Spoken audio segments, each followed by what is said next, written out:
പൂങ്കാവനത്തിലെ census ജോലികൾ അല്പം കഠിനമാണെങ്കിലും ശബരിമല ശ്രീകോവിലിൽ സ്വന്തം കൈയാൽ നമ്പരിടാൻ കഴിഞ്ഞത് പൂർവ്വജന്മ പുണ്യമായി കാണുകയാണ് Attathodu government tribal UP school അധ്യാപകനായ KM സുബീഷ്. സംസ്ഥാനത്ത് തന്നെ ഏറ്റവും വെല്ലുവിളികൾ നിറഞ്ഞ സെൻസസ് ഡ്യൂട്ടിയാവും അട്ടത്തോട് കോളനിയിലെയും ശബരിമല സന്നിധാനത്തെയും. റിപ്പോർട്ട് കണ്ടുവരാം. ശബരിമല, പമ്പ, ത്രിവേണി, അട്ടത്തോട്, നിലയ്ക്കൽ ഉൾപ്പെട്ട റാന്നി പെരുന്നാട് പഞ്ചായത്തിലെ 9ാം വാർഡിൽ സെൻസസ് എന്യൂമറേറ്ററായി നിയോഗിക്കപ്പെട്ടപ്പോൾ കോഴിക്കോട് പേരാമ്പ്ര സ്വദേശിയും 3.5 വർഷമായി Attathodu government tribal UP school അധ്യാപകനുമായ സുബീഷ് മാഷിന് ആദ്യം വലിയ ആശങ്കയാണ് ഉണ്ടായത്. ആനയും കടുവയും കാട്ടുപോത്തും കരടിയും പുള്ളിപ്പുലിയും കരിമ്പുലിയും അടക്കം സിംഹമൊഴികെ വനത്തിലെ സകല പുലികളും വിഹരിക്കുന്ന ഘോരവനം. പോരാത്തതിന് ഉരകരാജനായ രാജവെമ്പാല അടക്കം സകല ഇനം ഉരകവർഗ്ഗക്കാരും വസിക്കുന്ന വനമേഖലയിലാണ് സെൻസസ് നടത്തേണ്ടത്. സാധാരണമായി 250 കെട്ടിടങ്ങൾ വരെ സന്ദർശിച്ച് വിവരങ്ങൾ ശേഖരിക്കുകയും കെട്ടിടങ്ങൾക്ക് നമ്പരിടുകയും ചെയ്യുന്ന ജോലികളാണ് ഒരു എലുമിനേറ്റർക്ക് ലഭിക്കുക.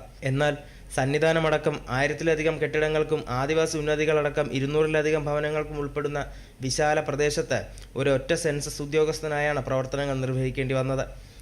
ഇനി ഒരാഴ്ച കൂടിയുള്ള ജോലികളാണ് ബാക്കിയുള്ളത്.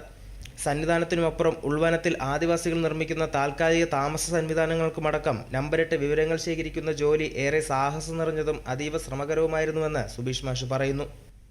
3 പ്രാവശ്യം ശബരിമല വീണ്ടും പോകേണ്ടി വന്നു. കാരണം നമ്മൾ ആദ്യം കെട്ടിട നമ്പർ ഇടാൻ പോകണം, പിന്നീട് സെൻസസ് നമ്പർ ഇടാൻ പോകണം, അങ്ങനെയായിട്ട് പോയിട്ടുണ്ട്. പിന്നെ അതുപോലെ തന്നെ നമ്മൾ വലിയൊരു അനുഭവം എന്ന് പറയുകയാണെങ്കിൽ നമ്മൾ ഈ സന്നിധാനം കഴിഞ്ഞ് ആദിവാസി ഉന്നതികളുണ്ട്, അത് ഒരുപാട് കിലോമീറ്റർ അകത്തായിരിക്കും. ഈ സന്നിധാനത്ത് എത്താൻ വരെ നമ്മൾ നടന്നാണ് പോവുക, വേറെ ഓപ്ഷൻ ഒന്നുമില്ല. പമ്പ മുതൽ സന്നിധാനം വരെ നടക്കണം, ഏകദേശം 4 കിലോമീറ്ററോളം നടക്കണം. അതിനുശേഷം അവിടെ നിന്നാണ് ഈ ഊരുകളിൽ നമ്മൾ പോകുന്നത്, ഉന്നതികളിൽ നമ്മൾ പോകുന്നത്. അപ്പോൾ ഇതിന്റെ പ്രശ്നം എന്ന് പറഞ്ഞാൽ 1-2 പ്രാവശ്യം ആനക്കൂട്ടങ്ങളുടെ മുന്നിൽ പെട്ടുപോയിട്ടുണ്ട്, പാമ്പിനെ കണ്ടിട്ടുണ്ട്. നമ്മൾ ഇത്രയും കഷ്ടപ്പെട്ട് അവിടെ പോകുന്ന സമയത്ത് ചിലപ്പോൾ ആ കുടിലിൽ ആരും ഉണ്ടാവില്ല. അതാണ് വലിയൊരു സങ്കടം. നമ്മൾ ഇത്രയും റിസ്ക് എടുത്ത് അവിടെ പോകുന്ന 2-3 കിലോമീറ്റർ ഒക്കെ പോയി കഴിഞ്ഞാൽ ചിലപ്പോൾ അവിടെ ആളുണ്ടാവില്ല, അപ്പോൾ വീണ്ടും പോകേണ്ടി വരും. അതാണ് വലിയൊരു അനുഭവം എന്ന് പറയുന്നത്. പലപ്പോഴും ആനക്കൂട്ടങ്ങൾക്കും പാമ്പുകൾക്കും മുന്നിൽ അകപ്പെട്ടു പോയിട്ടുണ്ട്. തനിക്ക് വനപാലകരും ദേവസ്വം ബോർഡും സഹായത്തിനെത്തിയതായും മാഷ് പറയുന്നു. ഏറെ ശ്രമപ്പെട്ട കിലോമീറ്ററുകൾ താണ്ടി ഉൾവനങ്ങളിൽ ആദിവാസി വിഭാഗക്കാർ താമസിക്കുന്ന കുടിലുകളിൽ എത്തുമ്പോൾ അവർ വനവിഭവങ്ങൾ ശേഖരിക്കാൻ പോയിട്ടുണ്ടാകുന്നതിനാൽ ഒരാളെ തിരക്കി മാത്രം പലതവണ വനത്തിൽ വീടുകളിൽ പോകേണ്ടി വന്ന അനുഭവം സുബീഷ് മാഷിനുണ്ട്.